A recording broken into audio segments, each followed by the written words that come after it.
ஃப்ரெண்ட்வுட்ஸ் நேயர்களுக்கு வணக்கம். ஐயா ராமதாஸ் அவர்களும் சசிகலா அவர்களும் ஆரம்பித்திருக்கிற இந்த கூட்டணி லேசான கூட்டணி இல்ல. கிட்டத்தட்ட 50 தொகுதிகளை பதம் பார்க்க போகுது. சோ இதனால டிவிகே தலைவர் விஜய் அவர்களுக்கு சாதகமான முடிவுகளும் வர்றதுக்கான வாய்ப்புகள் உண்டு அப்படின்னு அரசியல் வட்டாரத்துல சசிகலா ராமதாஸ் கூட்டணி பத்தி ரொம்ப விறுவிறுப்பா பேசிட்டு இருக்காங்க. என்ன ஏதுன்னு டீடைலா டமால் டமில் பாலிடிக்ஸ்ல பார்க்கலாம் வாங்க.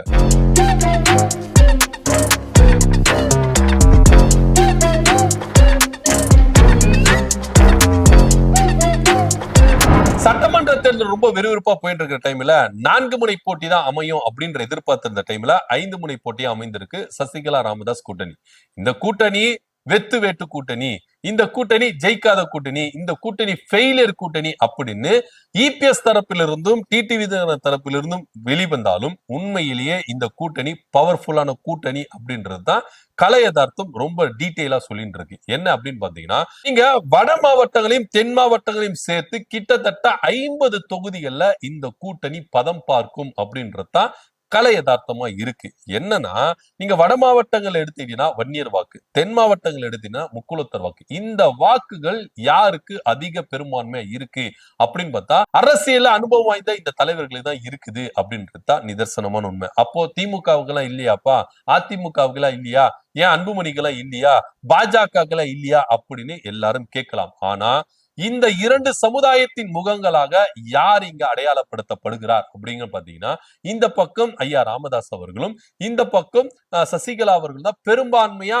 இருக்கிறாங்க அப்படின்றது நிதர்சனமான உண்மை. கட்சி ரீதியா நம்ம எடுத்துப்போம். இப்ப திமுகவுக்குன்னு முக்குளத்தூர் சமுதாயம் வாக்கு இருக்கதான் செய்யுது, அதுல எந்த வித மாற்று கருத்து இல்ல. அதே போல ஒவ்வொரு கட்சிகளுக்கும் அந்தந்த சமுதாய வாக்குகள் இருக்குது, அதுல எந்த வித மாற்று கருத்தும் இல்ல. ஆனா அதிமுகவை பொறுத்த வரைக்கும் நீங்க எடுத்துக்கிட்டீங்கன்னா, அதிமுகவுல முக்குளத்தூர் சமுதாய வாக்கு யாருக்கு பெரும்பான்மையா இருக்கு அப்படின்னா சசிகலா அவர்களுக்கு தான் அப்படின்றதுல எந்தவித மாற்று கருத்தும் இல்ல. அதே போல பாமக அப்படின்னு நீங்க எடுத்துட்டீங்கன்னா வன்னியர் வாக்கு யாருக்கு அதிகமா இருக்கு அப்படின்னு பாத்தீங்கன்னா ஐயா ராமதாஸ் அவர்களுக்கு தான் அப்படின்றதுல எந்தவித மாற்று கருத்தும் இல்ல. நீங்க பாமக ஒருங்கிணைந்த பாமகவா இருக்கும் பொழுது ஐயா ராமதாஸ் அவர்களுக்கு தான் ஃபுல் பவரா இருந்தது இருக்குது. ஏன்னா நீங்க இப்போ அன்புமணி அவர்கள் பிரிந்துட்டு போயிட்டாரு, இப்ப இல்லையா அப்படின்னா இப்பவும் ஐயா ராமதாஸ் அவர்கள் கூட தான் வன்னியர் சங்கம் இருக்குது அப்படின்றதுல எந்தவித மாற்று கருத்து இல்ல. இளைஞர்களும் படித்தவர்களும் அன்புமணி பக்கம் இருந்தாலும் வன்னியர் சமுதாயம் அப்படின்னா ஐயா ராமதாஸ் தான் அப்படின்னு இன்னைக்கும் பல பேர் என்ன பண்றாங்க, முத்திரையை குத்துறாங்க. அந்த ரேஞ்சில ஐயா ராமதாஸ் அவர்கள் வன்னியர் சமுதாயத்துக்காக எந்த அளவுக்கு உழைத்திருக்கிறாரு ஆரம்ப கட்டத்துல இருந்து. ஐயா ராமதாஸ் அவர்கள் அன்புமணியை வளர்த்து விட்டாரு, இப்பதான் அன்புமணி வந்திருக்கிறாரு, சொகுசான வாழ்க்கைக்காக வந்திருக்கிறாருங்க. சொகுசா இருக்கும் போது அவர் உள்ள வந்தாரு, அடிமட்ட ரேஞ்சில இருந்து அவர் உழைச்சி வந்தாரா அப்படின்னா கிடையவே கிடையாது. ஐயா ராமதாஸ் அவர்கள் அப்படி இல்ல, ஆரம்ப கட்டத்தில இருந்து இந்த சமுதாயம் எந்த அளவுக்கு துன்பத்தையும் கஷ்டத்தையும் பட்டிருந்த டைம், அந்த டைம்ல இருந்து அடிபட்டு பல சிறைச்சாலைகள் பல கேசுகள் அவர் வாங்கி என்ன பண்ணிருக்காரு, இந்த வன்னியர் சமுதாயத்துக்காக உழைச்சு என்ன பண்ணிருக்காரு, மேல வந்திருக்கிறாரு அப்படின்னு பல பேர் என்ன பண்றாங்க சொன்னாங்க. நீங்க பாமகல மூத்த அரசியல்வாதிகள், அதாவது பழுத்த அரசியல்வாதின்னு அவங்க கிட்ட போய் கேளுங்க, ஐயா ராமதாஸ்னா யாரு, அன்புமணினா யாரு அப்படின்னு. இப்பவும் ராமதாஸோடைய ஆதரவாளர்கள் குரல் நம்மளுக்கு ஒழிச்சுக்கிட்டு தான் இருக்குது அப்படின்றதுல எந்தவித மாற்று கருத்து இல்ல.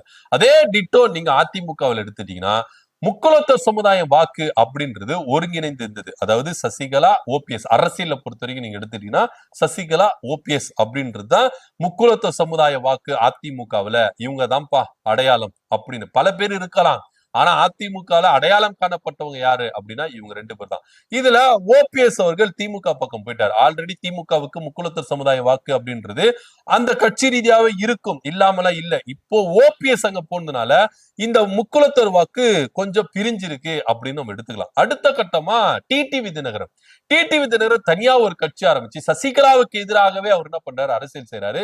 சோ அங்க இருக்கிற முக்குளத்தூர் வாக்குகளும் கொஞ்சம் பிரிஞ்சிருக்கு அப்படின்னு. இப்போ நீங்க பெரும்பான்மையா நீங்க ஓபிஎஸ் எடுத்துக்கங்க, இன்னைக்கும் ஓபிஎஸ் ஆதரவாளர்கள் பல பேர் முக்குளத்தூர் சமுதாயத்தில் இருக்கிறவங்க பல பேரும் என்ன பண்றாங்கன்னா ஓபிஎஸ் திமுக பக்கம் போயிருக்க கூடாது, அதாவது உண்மையான அதிமுக இருப்பாங்களே அவங்க எல்லாருமே அடிமட்ட தொண்டர்கள் எல்லாருமே இன்னைக்கு பல பேர் என்ன பண்றாங்க, சசிகலா கட்சியில இருந்து என்ன பண்றாங்க, இணைச்சுக்கிறாங்க. ஓபிஎஸ் ஆதரவாளர்கள் பல பேரே இந்த பக்கம் வந்துட்டு இருக்காங்க. இன்னும் சொல்ல போனா டிடிவி தினகரன் கட்சியில் இருக்கிற பல பேரும் ஜீவிதா நாச்சியார் போன்றவர்கள் எல்லாருமே என்ன பண்றாங்க, சசிகலா அவர்கள் கிட்டதான் வராங்க. ஏன்னா டிடிவி தினகரன் இபிஎஸ் கூட கூட்டணி வச்சு துரோகத்தை அழிச்சார். ஒரு துரோகி கூட கூட்டணி வச்சுட்டாருப்பா, நம்மளுக்கு துரோகத்தை அழிச்சிட்டாரு. சோ அதனால அவர் கூட பயணிக்க கூடாது. ஏன்னா அம்மா கூடவே இருந்தவங்க இப்ப அவங்க தனியா ஒரு புது கட்சி ஆரம்பிச்சிருக்காங்க, முக்குளத்த சமுதாயத்தை நிலைநாட்டுறதுக்கு அவங்க வந்திருக்காங்க அப்படின்னு சொல்லி டிடிவி தினகரன் கட்சியில இருந்தவங்களும் இன்னைக்கு பெரும்பாலும் என்ன பண்ணிருக்காங்க, சசிகலா அவர்கள் கிட்ட வந்திருக்காங்க.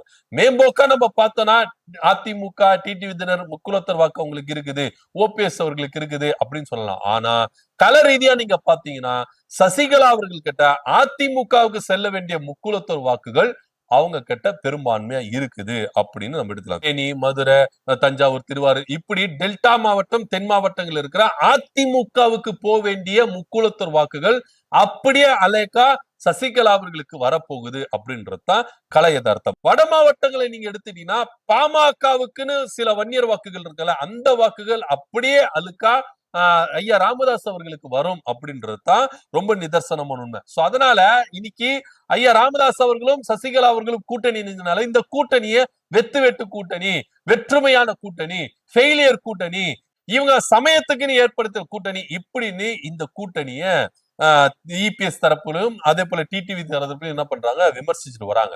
ஏன்னா இவங்க ரெண்டு பேருக்கு பயம். நீங்க எடப்பாடி பழனிசாமி எடுத்துக்கோங்க, டிடிவி தினகரன் எடுத்துக்கங்க, இவங்க ரெண்டு பேருக்கும் பயம். ஏன் அப்படின்னு பாத்தீங்கன்னா எடப்பாடி பழனிசாமிக்கு வாக்குகள்ன்றது ரொம்ப சரிவு காணிருச்சு. ஏற்கனவே விஜய் அவர்கள் வந்ததுனால ஏடிஎம்கே ஓட்டை தான் என்ன பண்ணாரு, குறி வச்சுட்டு வராரு. அதனாலேயே வாக்குகள் பல சரிஞ்சிருச்சு. இன்னொரு பக்கம் நீங்க எடுத்துட்டீங்கன்னா சசிகலா அவர்களும் இறங்கி அரசியல் செய்ய ஆரம்பிச்சிட்டாங்க, தேர்தல் நிக்கிறாங்க. எல்லாரும் என்ன சொன்னாங்கன்னா சசிகலா அவர்கள் பாஜக கூட்டணியில தான் இணைவாங்க, அவங்க தனியா கட்சி ஆரம்பிக்க மாட்டாங்க, அவங்களுடைய ஆதரவு நிலைப்பாடு பாஜகவுக்கு தான் இருக்கும் அப்படின்னு தான் எடப்பாடி பழனிசாமி நம்பிட்டு இருந்தாரு, டிடிவி தினகரன் நம்பிட்டு இருந்தாரு. இப்படி அவங்க அதிரடியா ஒரு கட்சி ஆரம்பிக்க போறாங்க அப்படின்னு அவங்க நினைச்சு கூட பார்த்திருக்க மாட்டாங்க. இந்த கட்சியை திடீர் தோசை அப்படின்ற மாதிரி தான் டிடிவி தினகரன் எல்லாம் விமர்சிச்சாரு. ஆனா அவங்க கட்சி ஆரம்பிப்பாங்க, யாரு கூட கூட்டணி நிப்பாங்க, தனித்து நிக்க போறாங்களா, தனித்து நின்னா அவங்க தோல்விதான் சந்திப்பாங்க அப்படின்னு எல்லாரும் பேசுவாங்க. சோ கட்சி ஆரம்பிச்சு ஒரு அதிரடியை கலப்புனாங்க. ராமதாஸ் ஐயா கூட பேசி ஒரு கூட்டணி அப்படின்றத கலப்பி அவங்களும் என்ன பண்ணாங்க, ஒரு அதிரடி என்ன பண்ணாங்க, ஏற்படுத்தினாங்க. சோ இப்போ டிடிவி தினகரனுக்கும் இபிஎஸ் அவர்களுக்கும் ரொம்ப ஃபியூஸ் புடுங்கிருச்சு அப்படின்னு சொல்ல போலாம். அடுத்த கட்ட விதமா வட மாவட்டங்கள்ல வன்னியர் வாக்குக்கும் செதற போகுது. ஏன்னா ஐயா ராமதாஸ் அவர்கள் திமுக கூட்டணிக்கு போகல. சோ அவர் அரசியல் நிலைப்பாட்டுல ஒதுங்கி நின்றுடுவாரு, தேர்தல் நிக்க மாட்டாரு. சோ அந்த வாக்குகளை கணிசமா பேசி நம்ம என்ன பண்ணிடலாம், கவர் பண்ணிடலாம் அப்படின்னு அன்புமணி நினைச்சிருந்தாரு. சோ இவர் என்ன பண்ணிட்டாரு, சசிகலா அவர்கள் கூட கூட்டணி வச்சாரு. சோ வட மாவட்டங்கள்ல வன்னியர் ஓட்டுகளும் பிரிய போகுது, பாமகவுக்குன்னு வர வன்னிய ஓட்டுகளும் பிரிய போகுது அப்படின்றதா நிதர்சனமான உண்மை. இந்த கூட்டணியை சாதாரண கூட்டணியால நினைச்சிடாதீங்க, இந்த கூட்டணியை பார்த்து யாரும் ஏளனமா நினைச்சிடாதீங்க. கிட்டத்தட்ட வட மாவட்டங்களையும் தென் மாவட்டங்களையும் சேர்த்து 50 தொகுதிகள்ல பதம் பார்க்க போறாங்க. இவங்க நினைச்சா அன்புமணி தரப்புக்கும் எடப்பாடி பழனிசாமி தரப்புக்கும் வருகிற வாக்குகள் நிர்ணயிக்கிறதுல கிங் மேக்கரா இருக்கிறாங்க அப்படின்றதுதான் கலை யதார்த்தமா இருக்கு. இன்னும் சொல்ல போனா அதிமுக வாக்குகள் பிரியறதுனால ஈஸியா விஜய் அவர்கள் எதிர்கட்சி தலைவரா உட்காருவாரு அப்படின்னும் கலை யதார்த்தம் சொல்லுது. ஏன்னா இவங்க பிரிக்கிறாங்கல்ல ஓட்டு, அதிமுகவுக்கு போகிற முக்குலத்தோர் ஓட்டை பிரிக்கிறாங்க சசிகலா, அதிமுக கூட்டணிக்கு போகிற அன்புமணி தரப்பு வன்னியர் வாக்கு பிரிக்கிறாரு ஐயா ராமதாஸ் அவர்கள். சோ இவங்க வாக்கு பிரியறதுனால ஈஸியா விஜய் அவர்கள் எதிர்கட்சி பொசிஷனுக்கு போறதுக்கான வாய்ப்புகள் அதிகமா இருக்கு அப்படின்றதுதான் நிதர்சனமான உண்மை. இது போக சசிகலாவும் ஐயா ராமதாஸ் அவர்களும் ஏற்படுத்தி இருக்கிற இந்த கூட்டணினால விஜய்க்கு பிரகாசமா இருக்குது எதிர்கட்சி தலைவர் பதவி அப்படின்னும் ஒரு கருத்து பார்க்க வேண்டியது இருக்கு. என்ன வேணா நடக்கலாம், எது வேணா நடக்கலாம். லாஸ்ட் மினிட்ல விஜய் கூட என்ன பண்ணலாம், சசிகலா ராமதாஸ் ஐயா கூட்டணியில இணைஞ்சு 4 முனை போட்டியாவும் இவங்க என்ன பண்ணலாம், சந்திக்கலாம். இல்ல 5 முனை போட்டியாவும் தேர்தலை சந்திக்கிறதுக்கான வாய்ப்புகள் இருக்கு அப்படின்றதுதான் நிதர்சனமான உண்மை. இதை பத்தியோட கருத்து என்ன அப்படி கீழே கமெண்ட் பண்ணுங்க. நன்றி, வணக்கம்.